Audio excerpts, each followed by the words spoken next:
Today we're going to read The Magical Garden of Claude Monet, and this is written by Lawrence Anholt.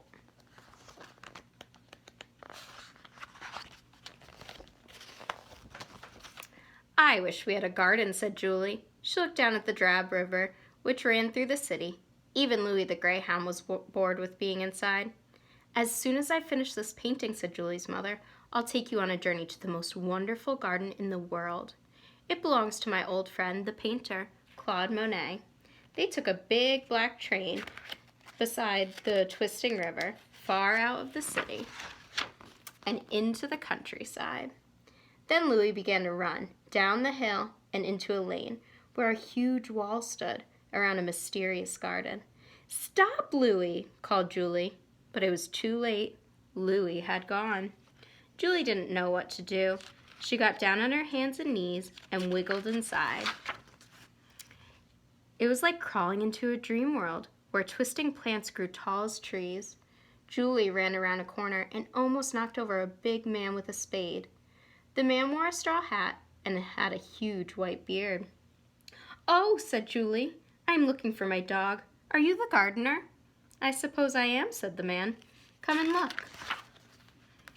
One day, these tiny seeds will grow into big flowers, but as a gardener, you have to be very patient. Then Julie realized, "You are the Claude Monet," she gasped. "Yes," the old man laughed, "I am Claude Monet." Together they searched for Louis along the shady path deeper and deeper into the garden until it seemed as if they had left the real world behind.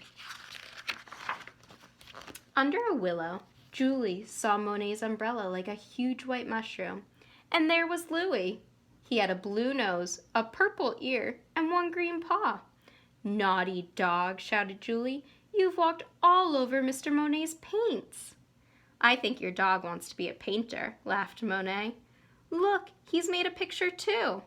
Then Julie saw Monet's paintings laid out in the sun to dry.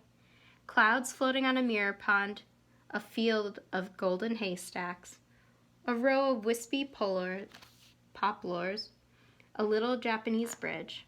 The brush marks glowed like a flower in a garden. They turned the handle on a rickety gate and stepped inside. It was like a garden inside. A garden, a wild, wet, watery garden, where willows bowed over a silent pool. Together they crossed the green bridge.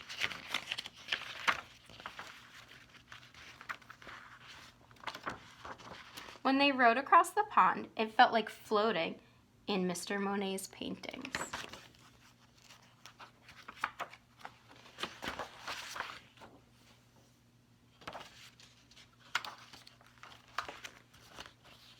Julie heard the splash of the oars and the birds calling in the trees. All around them, lilies sparkled like a midnight sky. When they reached the very middle of the pool, Monet stretched into the dark water and pulled out one flower, the biggest lily of all, as bright as a silver star. "A little present for my water garden," he said. They walked back towards the house, and Monet pushed open a huge studio door. "Here is my biggest idea of all," he said proudly. "I am trying to paint the most enormous water garden in the world. When you stand in the middle, you will feel as if you've dived into a pool." "It'll be amazing," said Julie. For a moment, Monet looked sad. "But to tell the truth, I wonder if I'll ever finish," he said. "I'm old now, and my eyesight is bad." Julie thought for a moment. "You will need to be very patient," she said, "like a gardener." "Yes," he smiled, "just like a gardener." Then Claude Monet pulled out a big watch. 6 o'clock precisely, he said. "Time to eat." Waiting in the yellow dining room, surrounded by pictures from Japan, sat Mrs. Monet and Julie's mother.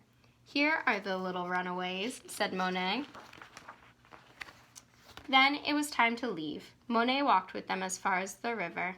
Louis wanted to say goodbye too, but as he jumped up, Julie's beautiful lily went flying into the river. "Oh, Louis," shouted Julie, "that was a special lily." They took the train back to the city. Even Louis was tired. The garden seemed like a distant dream. But in the middle of the night, Julie heard Louis whining to go outside. She tiptoed through the apartment. Beneath the balcony, something was sparkling on the river. Julie ran out, stretched into the dark water. She pulled out a lily, as bright as a silver star. Perhaps it's a little present from the water garden, she whispered. And as the city slept, she breathed in the sweet smell of the magical garden of Claude Monet. And here is a picture of what Claude Monet looked like. Thanks for joining us.